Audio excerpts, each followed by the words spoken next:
songs, let me tell you about a friend. It's Craig LeBlanc where the good times never end. Talking Parks and Rec, it's a show you gotta know. Welcome one and all to the Daily Parks and Rec Show. It's the Daily Parks and Rec Show. I think one thing that none of us are good enough at is just listening and communication. You know, you go out and you're gung-ho and you want to make an impression. And so, you know, we have a tendency to try to show off a little, I guess, so to speak, right? Like we want to show everyone that we can do it. We want to establish ourselves. That you're going to learn from others, right? You're going to learn in these experiences as a volunteer and as a part-time staff and as an intern, way more than I'm going to teach you in the classroom. All right, we are live again for the third leadership series show of the week. We have a special guest with us today. First of all, welcome to the Daily Parks and Rec Show. We are one of the many shows produced by DPRS Media Network, which is the largest network in the country focused on creating media for the Parks and Rec community exclusively, as per AI, if you search it up. So, but don't celebrate too much. We're the only ones doing it. And so we have a family of podcasters that are former Parks and Rec professionals or enthusiasts or you name it. And we collectively banded together to say, let's make a media company that gets all this as much distribution as possible. So that's probably the best explanation I've ever given of what we're trying to do, because we're trying to get out of this label of, I like your podcast. And I'm like, no, wait, we're so much more than just a podcast. We have like a newsletter. We're building a social media platform. We have regular weekly and monthly shows. We have all kind of cool stuff. And then we attend a ton of live events. And so I guess you could kind of lump that under one umbrella and call it a media network. And that's kind of the mission and vision that we're chipping away at for this industry. And it really isn't just an effort to get the word out about what is Parks and Rec. And did you know you can get a job in Parks and Rec full time as an adult after you are a volunteer or a lifeguard or work summer camp? And oddly enough, most kids never connect the dots, because I've spoken to probably over 1,000 Parks and Rec professionals in the last year, and that was their journey. That they worked and volunteered in Parks and Rec and then went to school for nursing and switched at the finish line and changed their major, and then they're in this industry. So we're trying to help make this a career path that kids are pursuing out of high school and college with the full knowledge that they want to spend their life building their community, leaving a legacy and making an impact in their cities and towns and counties and stuff. And so that's who we are. And so let me run through the lineup real quick. So on Mondays, we have the Smart Parks Forward show, all about this awesome technology and hardware that's coming into the ecosystem, helping us to control all our infrastructure. That's 2 days a month. So that's Mondays, 1:30 p.m. on second and fourth Mondays. And then, of course, I have the leadership series, which runs at 12 noon Eastern, Monday through Thursday. That's this show. Then we go to Tuesdays, which we have the leadership series at 12 noon. And then we have On the Front Line with Jonathan Prue, all about the military rec. So if you've played basketball on the military base, there's some Parks and Rec professional that's in uniform running the whole show. Or they even have contractors that do that as well. And then we go to Wednesday, which we have leadership series followed by 1:30 twice a month, first and second Wednesdays of the month. With Henry County, Georgia, we have the Rec Room on the second Wednesday, and the first Wednesday is one of our newest shows called Safe Spaces. And then on Thursday, following the leadership series at 1:30 p.m. Eastern, our longest running show, I think we just made a year on this one. It's all about youth sports mastery, and we really talk about rec sports, not necessarily the exclusive travel ball teams, stuff like that, but what sports programming does your city offer to every child, even the ones that aren't the most athletically gifted, but they still get a ton of life lessons out of participating in rec sports. So that's a great show. And then our evening show is for the Young Professionals Network at 5 p.m. every Thursday. And then our latest addition is our Aquatics Life show, All Things Aquatic, with our host, Wesley King, who is probably the nation's highest or most knowledgeable specialist that I've run into building this entire media network on aquatics. So has a wealth of knowledge, and you can use that content library as regular education for all your aquatic specialists. They're going to get something out of every single show. So I would have a new aquatic specialist or an aquatics director just go watch all 5 of those. I promise you're going to get something out of it. So that's our lineup. We're going to play our 500th episode thank you here at the front of the show. And then when we come back, we'll start our conversation with Darren Hurley from Worthington, Ohio.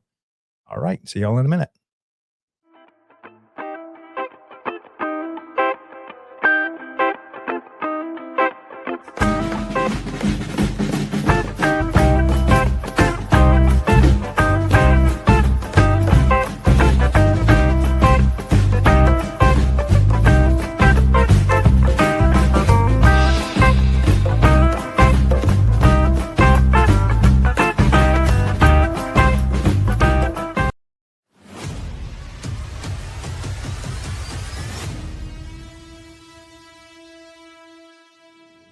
It didn't start with a big studio.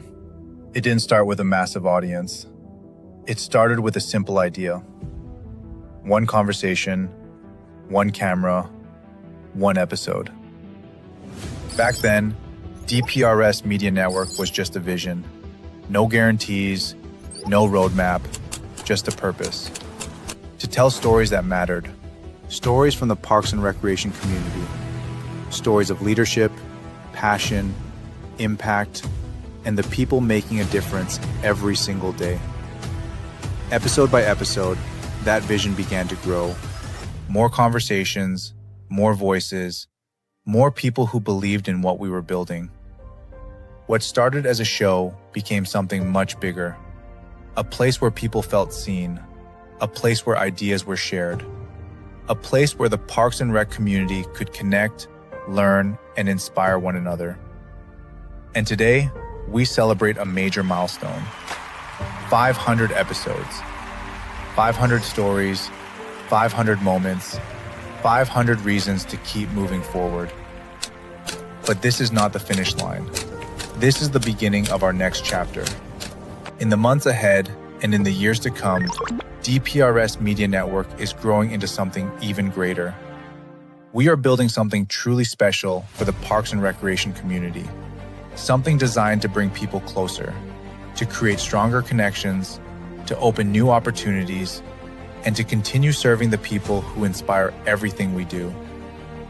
We are also expanding our reach through new partnerships, working with organizations who believe in our mission, partners who share our vision for community, leadership, and impact. And beyond the screen, we're showing up in more places than ever before, attending conferences, meeting leaders face-to-face, building connections that strengthen our community. Because DPRS has never been just about content. It has always been about connection. To everyone who has been with us, from episode 1 to episode 500, thank you. This milestone belongs to all of you. Here's to how it all started. And here's to everything still to come.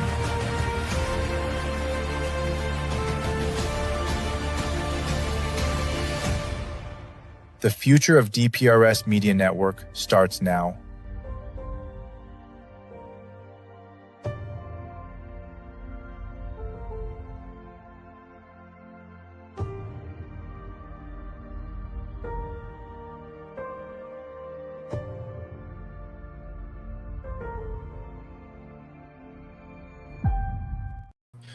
All right, welcome to the show, Darren. How's your week going so far?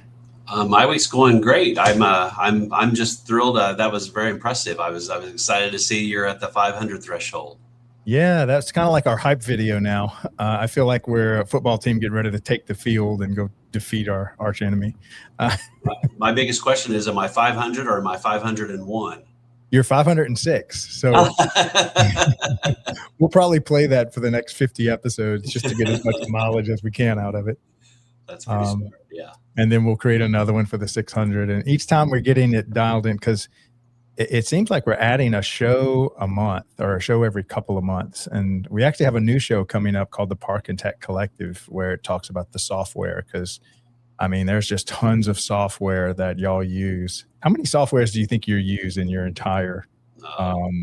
Yeah, I couldn't even count them. I mean, Yeah. even now at once, just all the different between the registration stuff and the shift planning and all the different things that we use. Yeah. There's just so many. Yeah, now there's really good softwares just on project management and even event hosting and getting the word out. And you know, I've had some cities tell me they spend about $60,000 a year between all their softwares added together, and I was like, golly, I thought I spent a lot on software to build this thing. Just takes a lot to get communications, and a lot of that is just communications, I would imagine, huh? Yeah, and it's quickly gone from you're excelling to have it to it's the basic expectation now. You know, people, if you can't do everything virtually or online or on your phone or on an app, you're behind now. Whereas used to Right. you felt like you were ahead if you had some of that stuff. Yeah. Yeah, I think Amazon kind of ruined that for us because now, I mean, I never talked to anybody at Amazon. I created my own account. I order stuff. I say I didn't get it, and it's all done automated. And so now I think there's an expectation that anything you register for, anytime you touch an organization, there's this expectation that there's something you can download and sign your kid up for this and or that and pay and all that kind of stuff. Yeah, it creates a little bit of a conflict for like there's towns like Worthington that still want to fashion themselves as small town feels. Mm-hmm. You know, a lot of in-person customer service. So they've tried to hold on to some of those. You've got to do that in-person things. Yeah. Because they like the feel of that, but it butts up against this modernization of I don't have to leave my couch or get off my phone to do anything that I want to do. And so Right. I think there's a little bit of a struggle in some communities with how to reconcile that. Yeah. Yeah, it's almost like back to we just want Amazon to send us what we need before we even ask for it. We just want it to show up.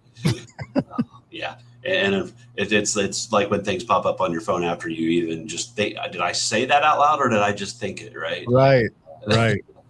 Yeah, just sign my kid up for whatever you got going, for the next 10 years. Absolutely. Yeah. Well, let's go back into your story about how you got into Parks and Rec. Were you like one of these rec rats that just kind of grew up in Parks and Recreation, or did you discover this later in your life? Well, I grew up in a very small town in Southern Illinois, Wayne City, town of about 1,000. And so we didn't have a lot of the traditional formal Parks and Rec. We had a park, but there wasn't a Parks and Rec department per se, or a lot of structured activities. I did swim lessons in a neighboring town and some of that stuff, but it was really all new to me. I knew I felt like I had a calling to work with kids, and but I went to school at the University of Illinois, not sure what I was going to do. I was bouncing around several different things, and probably a good thing. I didn't think so at the time, but my dad said, you got to work, you got to have a job. And the first couple jobs I got did not work out so well. I was working in a factory in the wee hours of the morning. I was sorting mail at the campus mailing center, and I became determined to find a job that I liked, or at least that I didn't hate. Right. And so Right. I happened to run across this ad for their latchkey program at the Champaign Park District, after school program. I applied for it because it looked fun to me, hanging out with kids and playing games. And I got lucky because I didn't have any experience, but they really needed guys because most of the staff they had were education students. A lot of them were female. And so just because I didn't have a bad background check, I think I got that first job. Yeah. And I just loved it. It clicked. I loved everything about it. And so it was, several months into that, I started asking questions like, well, man, maybe could I do this for a living? And if so, how? And I learned of the unfortunately named at the time, I thought, leisure studies major at the University of Illinois, and eventually made a very difficult phone call to my father back in small town Wayne City, who had no idea what leisure studies was or why anyone would want to major in such a thing. Yeah. And I had the tough job of convincing him that, yes, I can find gainful employment. But most importantly, and I think what sold my parents on it, was that I was going to be happy, right? It was something that I was excited about. and would work hard on. And so from there, it just took off. And so that was kind of my ill-fated. I joked that my grandfather, every time I would come home, even after I got into the field full time, would ask me, how are things at the campground? I think he thought I was, kind of the camp ranger, which is a great job in our field, but was not anything close to what I was doing. And so just, it's hard to educate folks, especially if you haven't had these great departments that so many of our communities have now. Yeah. Yep. And my hat's off to this new generation, because I think when we grew up, there was hardly any focus about loving your job. It was just like, it was a job. You just weren't going to like it. Yeah. And you just chased the higher paycheck at every turn. But it seems like this generation maybe even outranks the paycheck, as in, do you love your job? Like, is it making a difference? And I did not think about that at all, probably for the first 20 years of my life. But it looks like they're searching for that from day one. I think we can learn a lot from them. Because I think initially there's kind of a rub there, right? Like, oh, these guys, they don't know what it's like to. I remember even my sons. I have two sons that one just graduated college and the other is a junior, and the first thing they want to talk about is, well, how much leave time do I get? And, all these like personal satisfaction aspects. I'm like, those are things you worry about later. You just get the job, right? Like, but, as I work with younger staff and try to learn from them as well, you do get that. They're much better at the balance of both, not just day to day, but just in their career and their aspirations, like you said. Yeah. Yeah. In this industry, really, that's like two aces up the sleeve of this industry is if you want to make an impact, make a difference in your community, and you have a lot of fun doing it because you're kind of the fun department of the city.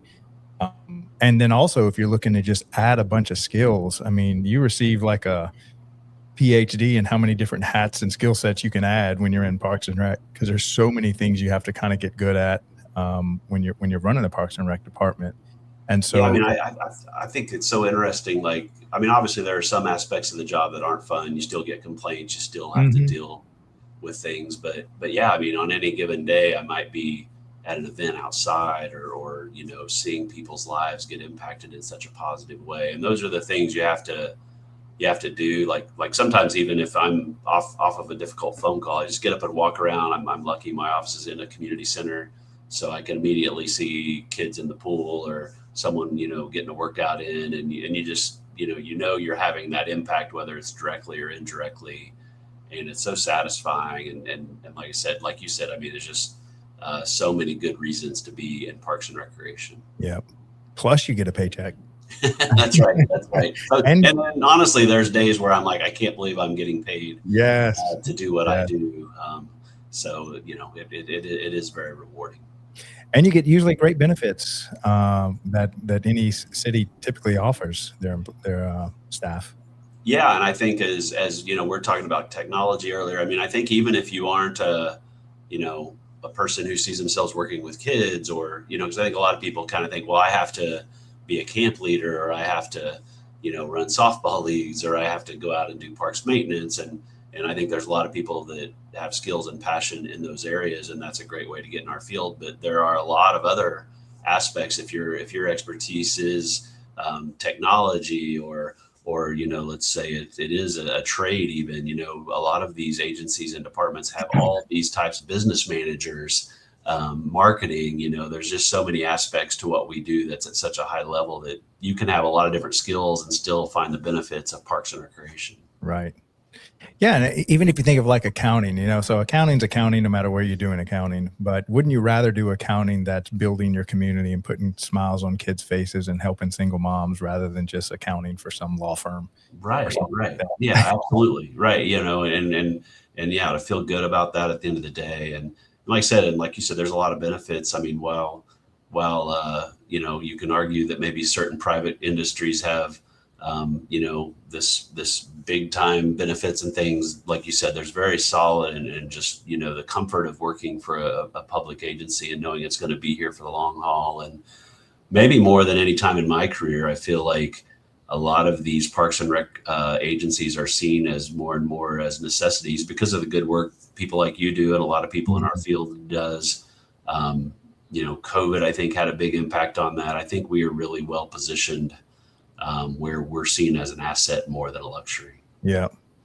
Yeah. And then also having that stability that cities don't really go out of business. I mean, somebody's got to, run the run the park system. Whereas when you work for a company, it could go bankrupt. Not that cities don't go bankrupt, but even the bankrupt ones have to come back out of it and okay, we still got to run the city. Absolutely. All right, so let's go into after you got out of school. What's your first job in Parks and Rec look like? Yeah, so like I said, I through school I'd really worked a lot with kids and sports, and I knew that was kind of what I wanted to do. My last semester, we had an internship at the University of Illinois where it was kind of like student teaching. You spent the whole semester at your internship, so that was your full semester. And so got lucky and had a person at the Champaign Park District who had a connection all the way down in Austin, Texas. So I ended up doing an internship for the city of Austin. Had never been there, had never traveled there. And so I just kind of went down blindly at the urging of this supervisor and had a great experience. They rotated me through all their different aspects of their department. I did everything from sports to community centers to maintenance to aquatics, and loved it so much. I spent my summer down there helping with a playground program, an outdoor program that they had. I was about an inch from staying down there when I applied for and got a job back up in Bloomington, Indiana, which was just a few hours from my hometown. And because I'd kind of had the goal of working on my master's at some point, but I'd gotten mixed feedback about, do I go ahead and get my master's or do I get a job first? So it seemed like a perfect opportunity. I got a full-time job as a youth services manager, running day camps and special events. But could also, then get my master's started at Indiana. So did that after a year, wanted to establish residency because it was a lot cheaper. Yeah. So I worked for a year and then started part-time with my master's, which I was eventually able to get there. Yeah. So let me make sure I heard you right. You said you did an intern with the city of Austin? Yeah. And how long did that last? The internship was just that semester. So five months. So I was there, I got there in January and stayed through May. And then because I didn't have a job at that point and wasn't sure what I was going to do, they allowed me to stay and work as a summer playground. I was like a coordinator, had multiple sites that I would just travel to each day. And so I ended up spending 3 more months through August down there. Now, how did you find that internship program? Was that on some jobs board, or you looked for it, or they find you? Or it was actually through. I was out searching, and I kind of just went to my park district there in Champaign that I'd been working at, and said, "Hey, I need to do an internship," just figuring they'd sign me right up. And that was when my supervisor said, "No, you've done too much stuff here. You need to go somewhere else." And so she called her colleague down in Austin, Janet Martin, and said, "Hey, you're coming. I've got an intern. He's coming your way. He's great." She talked me up, and Janet just designed the internship for me, which was great. And so that's the great thing about Parks and Rec is the connections that I've experienced that throughout my career and didn't know it at the time, but by working and being a good student worker there in Champaign, it opened a door for me through the connections that supervisor had. And I try to do that now. I feel like that's a big part of, the legacy you want to leave as you grow up in the field, is helping people just like you were helped. So it's a very connected field. We all get to know each other and support each other either through our state associations or in this case, just through longer term relationships. It seems like there's 2 types of college kids. There's those that, have a goal, a purpose in mind, and then they go kind of out into the world and they proactively seek that. And then there are those that just kind of just sit around and wait for the world to come to them. Did you have that kind of, I want to get more exposure and experience in the Parks and Rec industry back then? Yeah, I think so. Although, I was kind of late coming to the field. Well, maybe not. I know, like you said in the 500 episode overview, there are a lot of people that kind of come to it late, but I certainly didn't go to college with, knowing what I wanted to do. So I was trying to figure it out at that point. I think as much as I had like real specific goals in mind, I knew I was gifted and wanted to work with kids. And I knew I was really enjoying this field, and it obviously made my major that, but I was still, trying to figure out, did I make the right call between this and say like teaching or like coaching? I have a little bit of sports background. And so at the start, I was just still trying to figure that out. Once I got in a department, so once I got to Austin for my internship and then Bloomington for that first full-time job, which Bloomington, Indiana has a great city parks department. And so being able to learn from those folks and kind of say, look, these are the kinds of things I could work my way into. I became much more focused and started that goal of, hey, someday I want to be a director and run one of these organizations. Now, during that time there, did you feel like you were somewhat of a burden or hassle, or did you feel like they're really using me and I'm actually doing some good work, or kind of what was your feeling back then?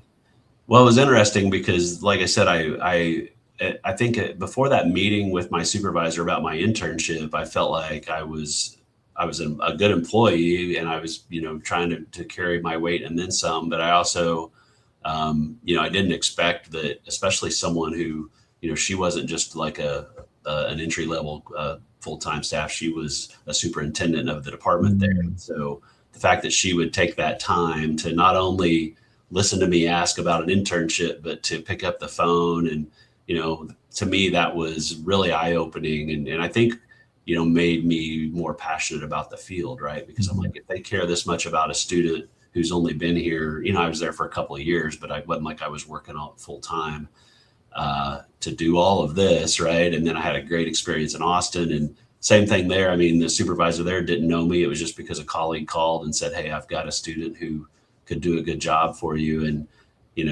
not just even at work, like she drove me around to help me find a place to stay. And, was helping me make connections even socially down there. I ended up in a church, different things. And so, just seeing that and seeing that's just the way people are in this field. And that's been my experience all the way through. And I'm sure that happens in a lot of workplaces, but there's something special about Parks and Rec people, just the way they're community minded. They're definitely have a servant attitude, right? Where most of us aren't getting crazy rich in this field. And so, I think that's another just great aspect and thing that we probably don't talk about enough is just the people and the way they treat each other.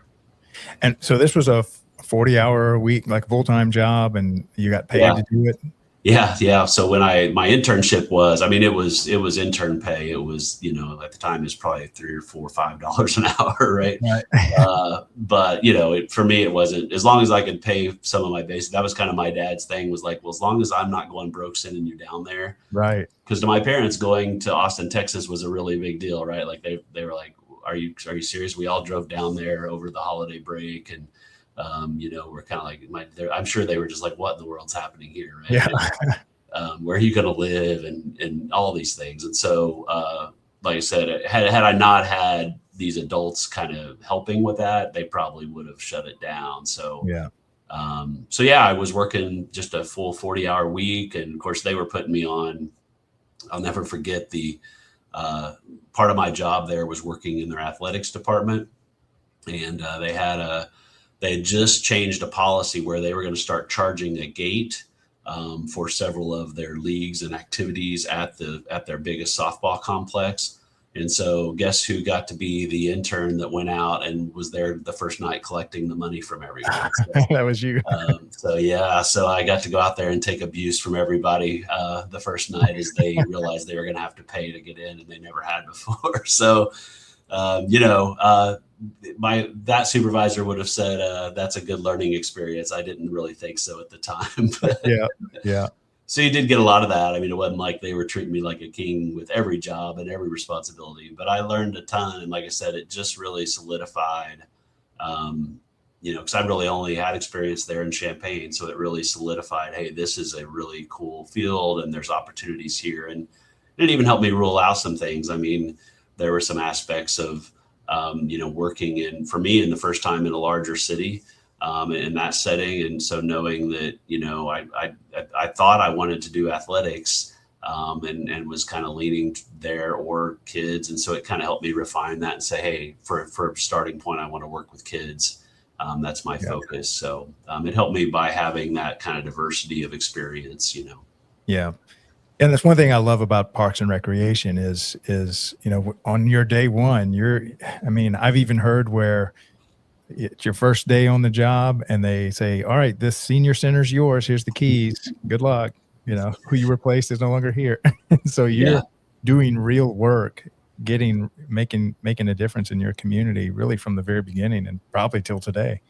Yeah, when I went on to Bloomington, then that fall, started in September, and that was literally the situation. I had a small community building. It was called the Jukebox Community Building, and so I was going to be the only full-time staff in that building. I mean, it wasn't this huge community center with a fitness aspect and aquatics. It was just a kind of a 2-room community building where we ran a lot of programming.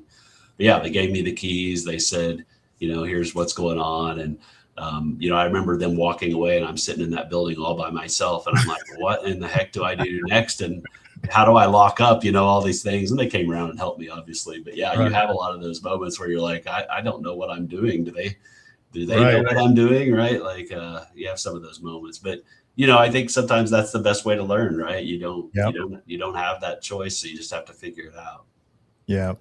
I forget I was watching one of these podcasts and it was talking about how much quicker you learn when you're doing versus when you're kind of just reading a textbook or something. And the example they gave is like you could say this is a wrench and this is the size and this is what it does and this is where the history of it, or we could just let's go take apart an engine and hand me that wrench. And then you actually get to learn what it does. And so I think in Parks and Rec, you learn by doing. And that, to me, that's the best education out there is experiential knowledge. Oh yeah. And we went right we had a big fall special event there that we did. And it was one of these where we had, it was a hayride, but it stopped at different scenes. So it was kind of like we call it the Enchanted Forest. And it was this, you rode through a dramatic scene. It was always some spinoff of some fairy tale or whatever. And so the great thing was I'm out there with 2 other seasoned full-time staff, right? And they're just like, hey, go take care of this, go take care of that. And I was so excited about it, and they'd done it several times. So I'm sure they were giving me some of the jobs that were not the best part of Right. the work, but at the same time, I was like, I need to learn it, right? So Right. so those things are so valuable, and like I said, this field is so great for that because so often we're just in the trenches and trying to get things done, and you have no choice but to jump in and figure it out. Yeah.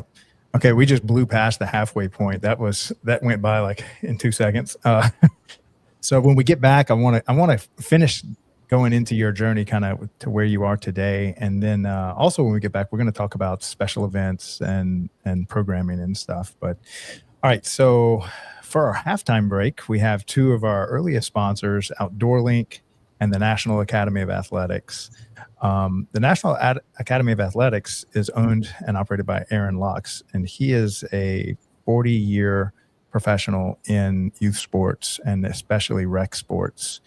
And he has a great company that helps cities do all their stuff turnkey. So after school care, flag football, volleyball, basically whatever sport you don't want, but you want to launch, but you don't have maybe professionals to do it. They bring in the coaching, the staff, and everything.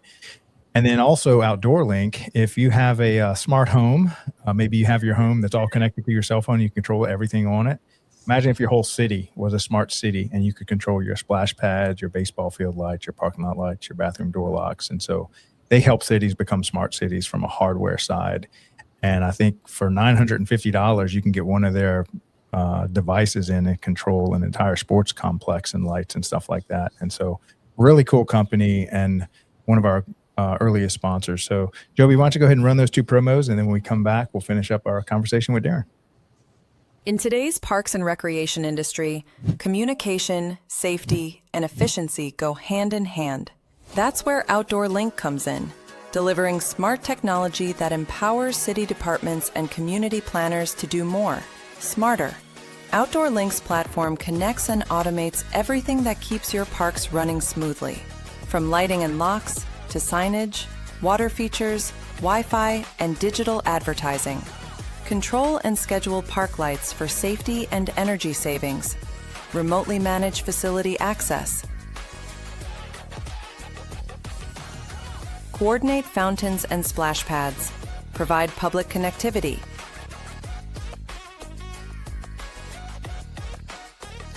all from one simple, unified platform, giving you real-time control, data, and cost efficiency. For parks and recreation agencies, that means safer spaces, smarter resource use, faster responses, and stronger community engagement. And behind every great park story is great infrastructure.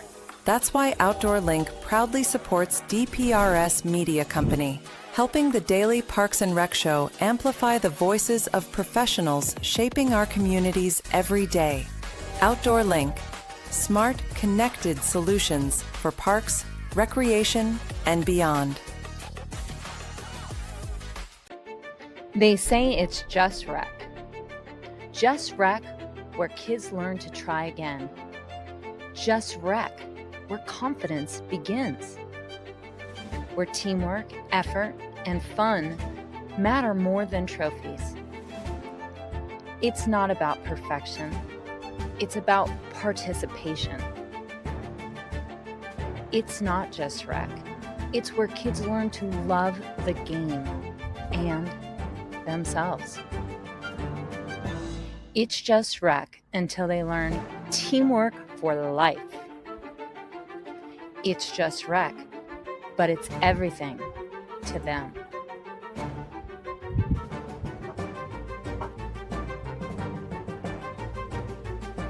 It's more than rec. It's a movement. It's just rec until you realize it's shaping the next generation. Together, we're not just running programs, we're building a culture of confidence, connection, and community. Join us. All right. So first full-time job. You're back. You're actually getting full pay. What does that kind of look like? What was your first responsibility in Parks and Rec? Yeah, so I was running a lot of kids camps and programs. They had actually just won a national award for a Kids City summer camp program. It was all about taking the kids out to different area businesses and organizations in Bloomington and learning about the community. And so, you know, they'd kind of started it at one site, gotten this award, and then they were ready to expand it. And so that was kind of coincided with the hiring of me. So I'm tasked with like not screwing up this program that just won an award, right?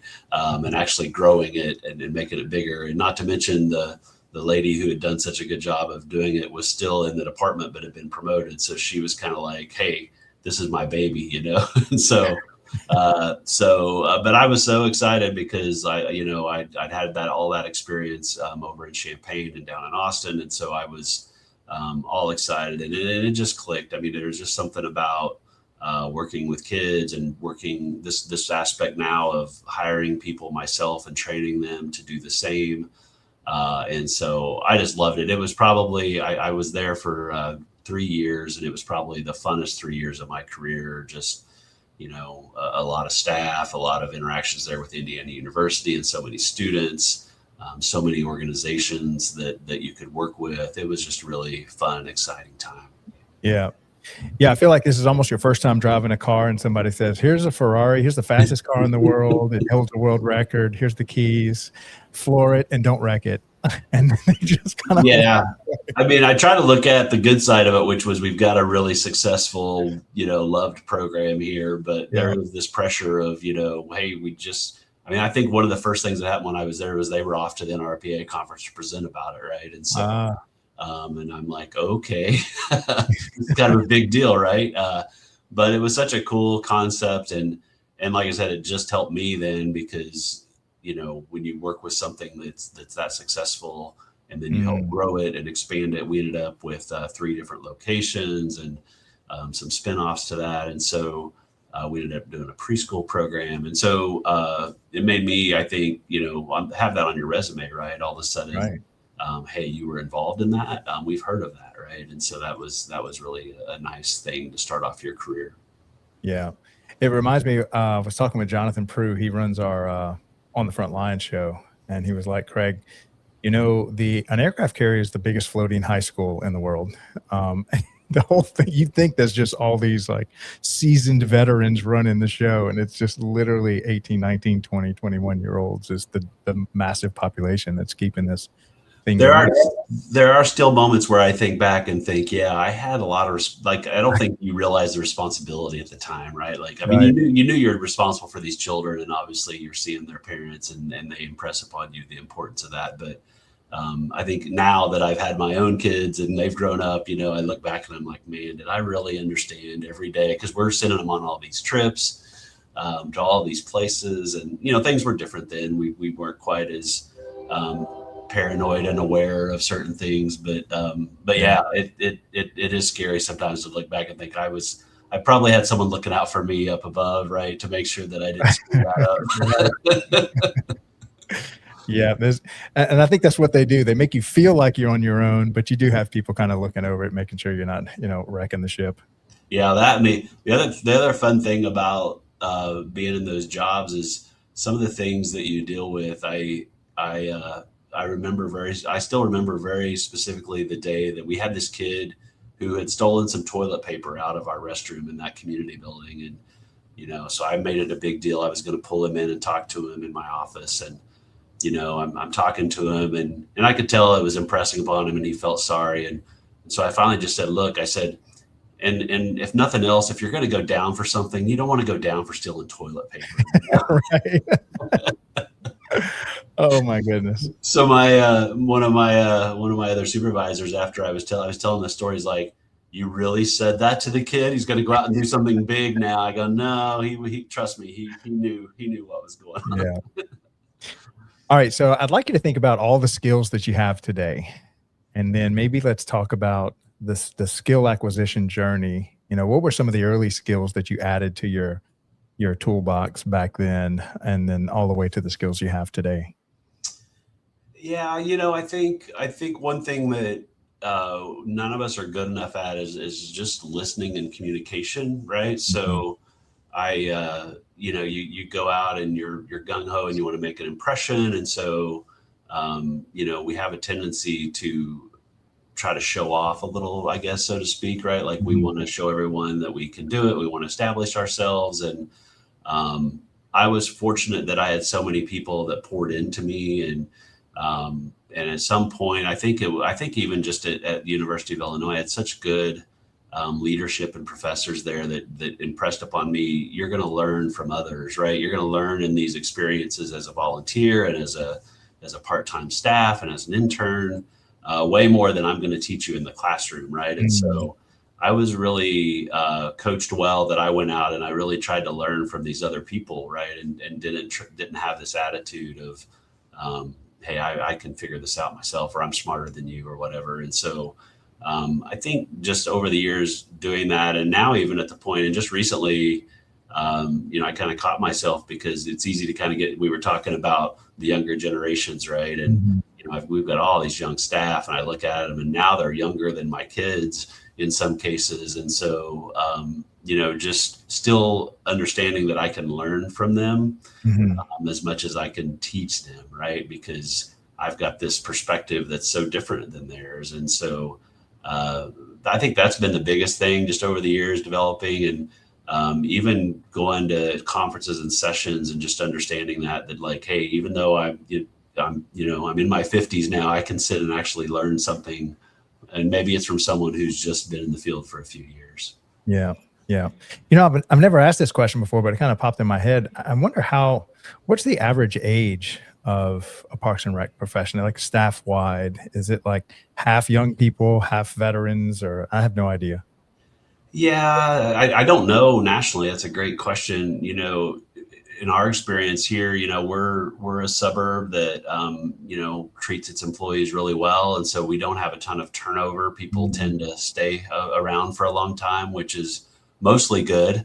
But it does sometimes you do think, well, new ideas and new perspectives would be good. So we tend to have this gap, because we have a lot of folks who will work close to retirement age. And then you typically end up hiring a little younger, especially in our entry level positions. And so that's kind of the dynamic we deal with, is a lot of people who are I've always done it this way people. And then we've got a lot of new idea people, and sometimes a little bit of a rub there.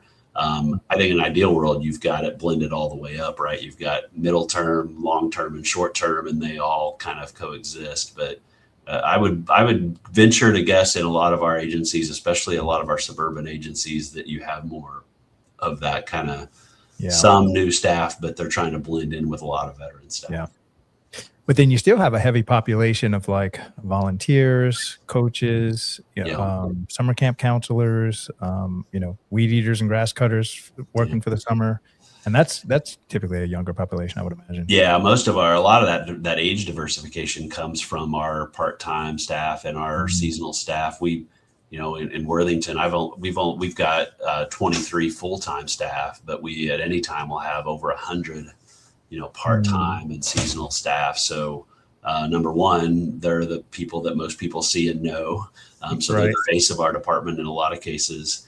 And then number two, like I said, that's where we really have to be aware and find ways to involve them. I mean, a lot of them, some of them just come in and they want to, I want to work, I want to, do my job, and I want to get home to my family or to my social life. But a lot of them want to contribute to the bigger organization. And so we try to figure out ways to do that where we can include them in some of our bigger processes and teams and projects, because that's where that's valuable, because we sometimes can have, get stuck in groupthink or get stuck in the we've always done it this way with our full-time staff. Now, at least I have in my notes that you've been a director for 15 years. Has that all been at Worthington, or was there a place? Yeah. So I just went to my 16th year here in Worthington. I actually was the director in Delaware, which is a suburb just north of here, for a couple of years. And then had spent some time in the city of Dublin, which is also close by, for all of my Ohio time. So I met my wife in college at Bloomington at IU.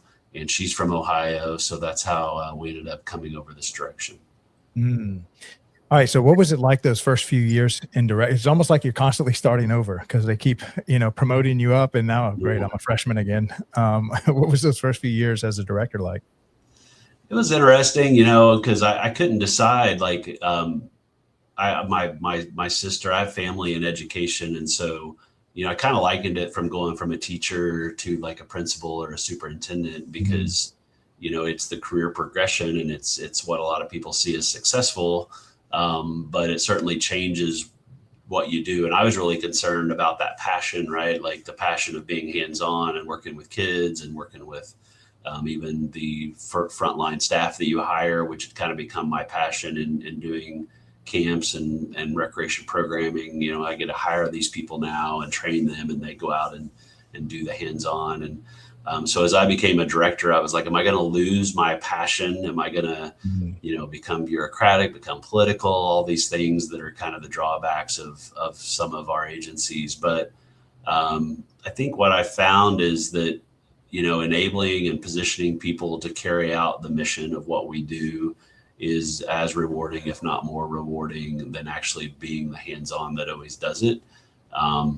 Now, the good news is, even as a director in Parks and Recreation, I think there's still a lot of hands-on. We're probably more hands-on than a lot of leaders or presidents or CEOs of organizations, but it's definitely different. I'm in my office and in meetings and doing a lot of things that aren't out on the front lines, obviously. So that's been the biggest adjustment, and I was really concerned about it. But over time, I've like I told you earlier, if nothing else, I'll hang up the call or get out of that meeting and go take a lap and remind myself, this is actually why I'm in that meeting that wasn't as much fun, to make sure that we're able to do this.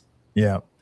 Now, there's so many parts of Parks and Recreation, whether it's running special events or doing project management or doing programming.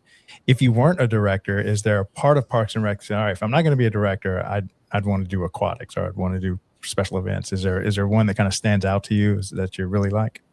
It's interesting because if you'd asked me that 10 years ago, I'd have given you a different answer than now.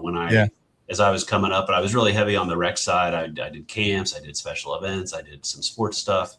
As I became a director, if I had a deficiency, it was on the park side, just because I hadn't had as many of those roles. But man, now I love it. I think if I were, to go backwards or go into a role that was more hands-on, it would be in the park side of things. I just, like I mentioned COVID earlier, I mean, just to see the love that people have for getting outside and the appreciation, and especially in these areas like we are, where it's growing and there's traffic congestion, and just being able to get out in a green space and take a hike or spend time with your kids, or do something structured even around sports or pickleball, right? Everyone's playing pickleball. So I think that's where I would go. And it might even just be on a lawnmower, right? Like just being out there and seeing that impact that you could have. Yeah. Now, when you say the park side, are you talking more about the green spaces, like the beauty of the parks themselves?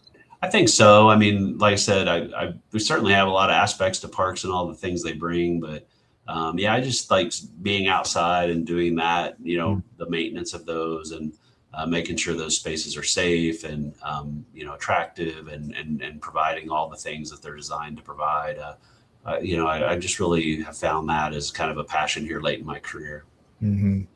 Yeah, I know here in New Orleans, we have some amazing green spaces, and they're almost like massive pieces of artwork between all the trees and the vegetation and I mean, it's just beautiful. And there's really something like that going on almost in every city.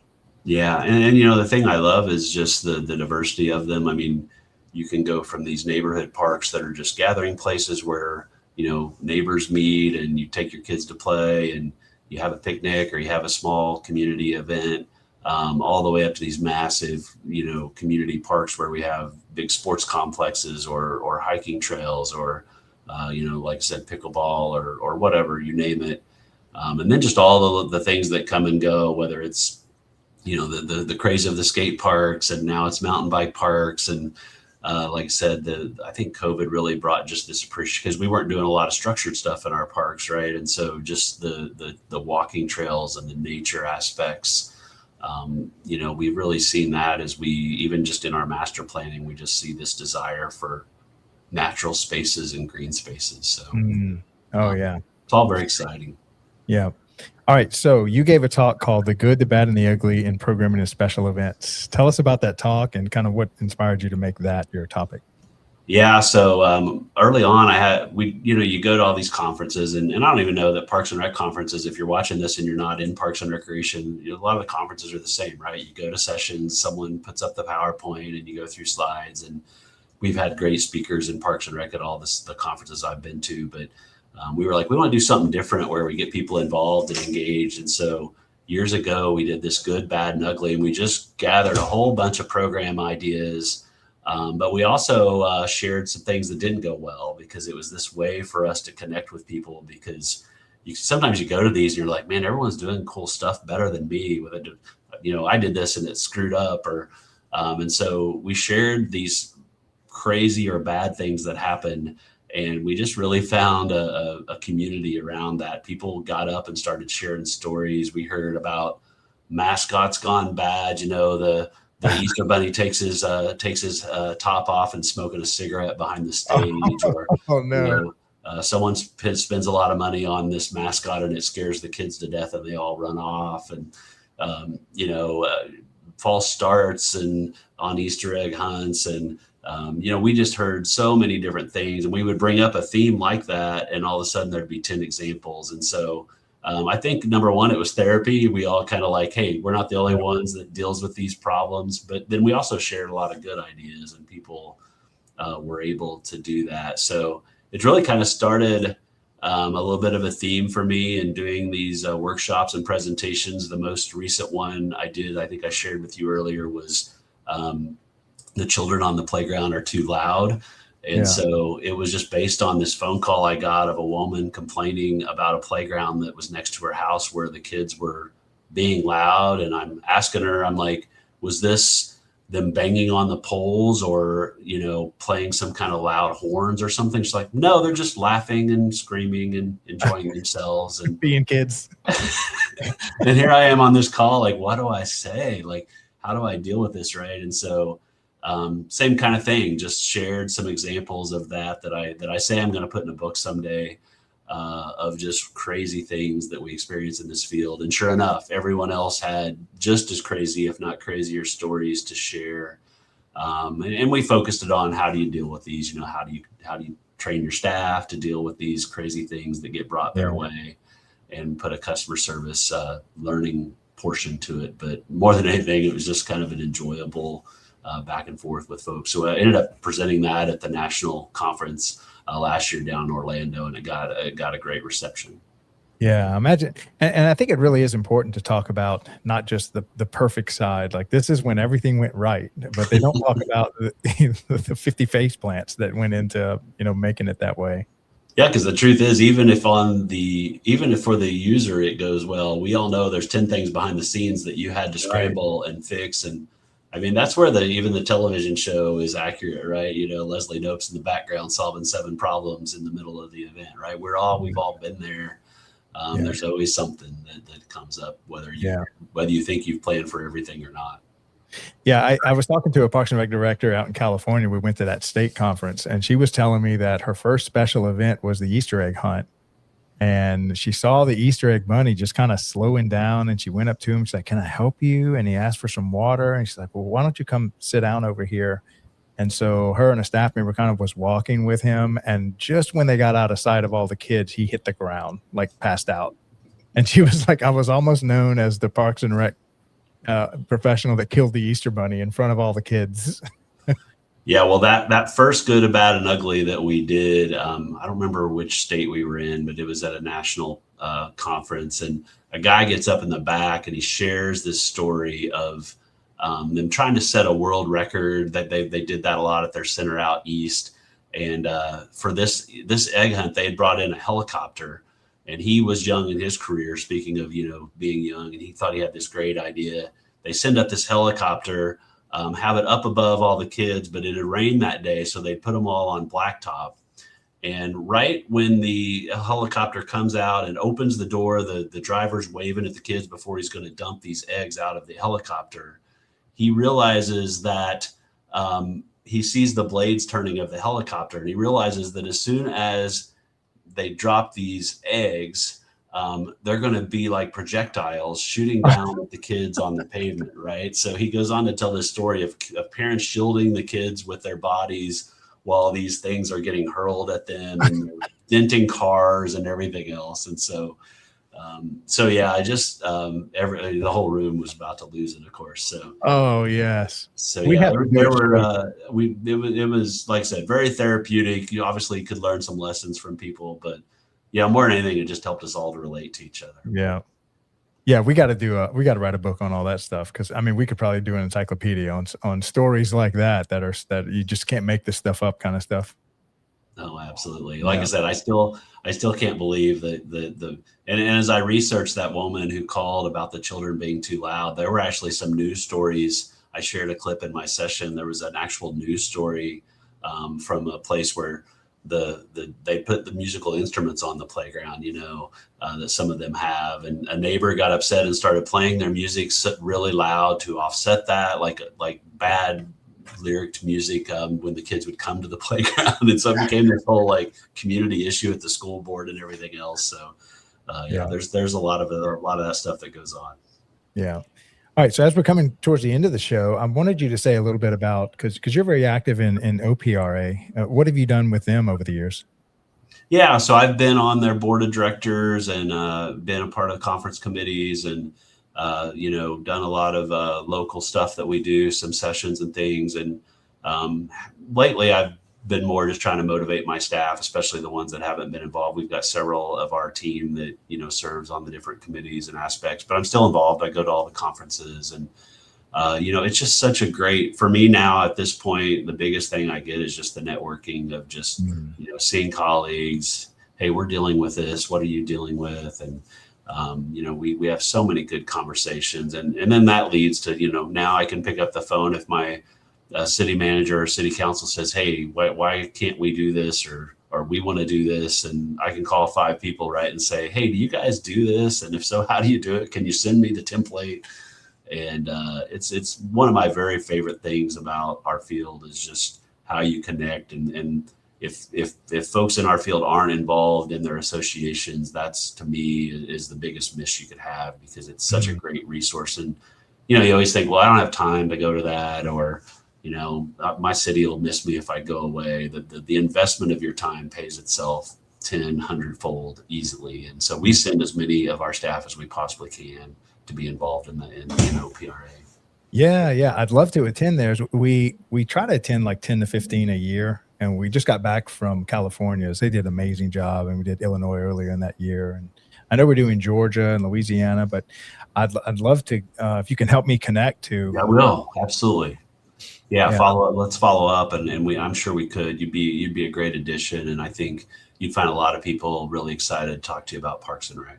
Yeah, because it's really hard to explain what a state association annual event is without going to it. I mean, there's just, how do you explain the connections that you make, or the vendor hall, or even what you do after hours? I mean, how they all get together and do these evening events are just amazing. Yeah, we do know how to have a good time, and you know, but I think it's important, right? It's part of it. It's part of the networking and blowing off steam, and so I think that, like I said, and for me now, you know, it was funny because I was just our most recent one in February. I'm standing around and just talking with a colleague of mine that I've known for a long time, and we're like, hey, we're now those old guys that we used to talk about, right? Like, when's that guy going to retire to open up a job, right? Right. Okay, so one of the traditions we have is my previous guest left you a question, and then you have to think of a question to ask. Okay. All right, so this one comes from, let's see, John Lewis from Rexburg, Idaho. What has been the most influential event that has contributed to your success when you were young? Wow, influential event that has contributed to your success. You know, I think I was so fortunate. My parents, poured so much into me, and were such great examples. But I told you before, I grew up in a really small town, Wayne City, Illinois, and my parents were both so involved, and we didn't have a Parks and Rec department, but they were so involved in the community. We went to a small country church, and they were there every time the doors opened. You know, my dad often before and after. You know, he went in the middle of the week to adjust the heat, and we did all these things. And so, I think I just learned so much from them, and not only looking out for others and caring for others, but just in serving others. And I think it established in me that, both in my genes, of course, but I think through their example of wanting to be in a career, in a profession that helps serve others. And so I've certainly been able to do that in Parks and Recreation. Fantastic. All right. So what question would you like to leave for my next guest? Wow. See, that's a really good, profound question. I don't know that I have that. I mean, I think I would just ask, what is the most fun thing that you have done, either in your current role or in a previous role? Just, because I think we need to, like you said, we need to lean into the fun of what we do in Parks and Recreation. Okay, I'm done. What's the answer? What's your answer to that question? What's the most fun thing you've done? I think it, as I think back on it, I mean, I think it was that original, that Kid City program, and just getting that up and going, and just all the characters. I'm still in touch with some of them, but all the characters that I met there in that first job, it was just, every day was just something crazy and fun. And it was really an exciting time. Yeah. Fantastic. Well, Darren, man, this has been a great interview. Thank you so much for coming on the show today. Yeah, I appreciate you and what you're doing, and your whole team. They've all been great, Jovi and everybody that's helped me out. And so thank you so much. It's been a great experience.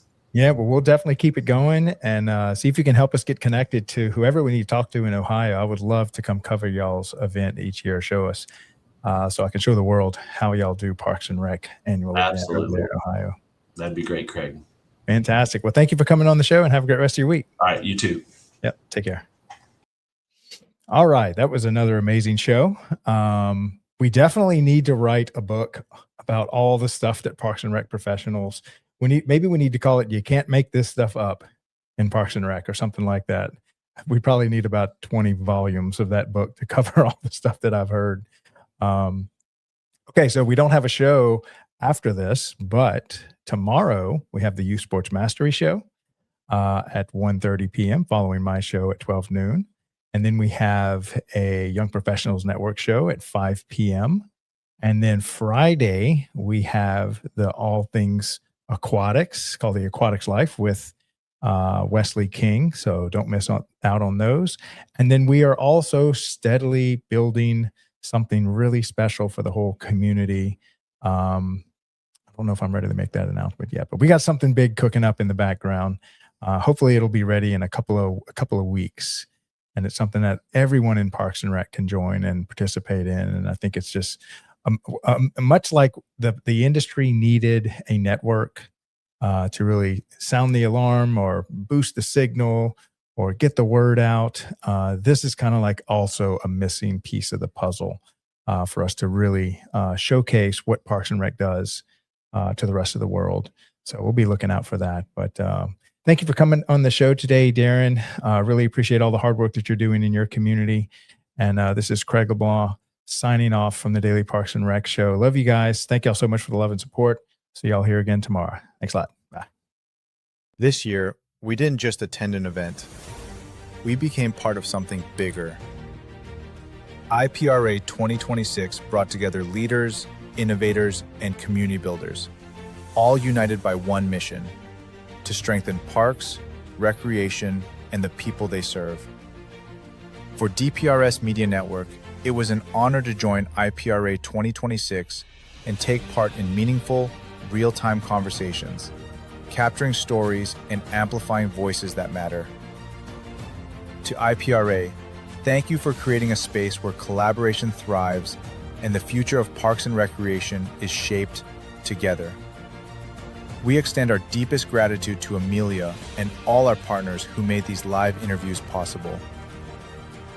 IPRA 2026 wasn't just an event, it was a reminder that when communities connect and stories are shared, impact follows. From all of us at DPRS Media Network, thank you, IPRA. Thank you, partners and sponsors. We're honored to stand with you and excited for what's next. Are you a vendor, brand, or service provider ready to connect with the heartbeat of local communities? At DPRS Media Co., we tell the stories shaping parks and recreation across America. Through podcasts, live streams, videos, and newsletters, we reach frontline leaders, city directors, and decision makers every single week. From youth sports and facilities to programming and policy, our audience is your audience. Sponsoring or partnering with DPRS Media Co. puts your brand in front of the professionals who build, budget, and buy for their communities. Launching a new product, growing your presence in public spaces, targeting cities, counties, or departments, DPRS is your trusted media partner. Whether you're in software, turf, aquatics, robotics, smart cities, or special events, partnering with DPRS puts your brand in the story. With commercials, interviews, social campaigns, newsletters, and live shows, we're your media team. Partner with us and grow your impact in the $200 billion parks and rec industry. DPRS Media Co. Stories that move parks and rec forward. Your audience is here. Let's meet them.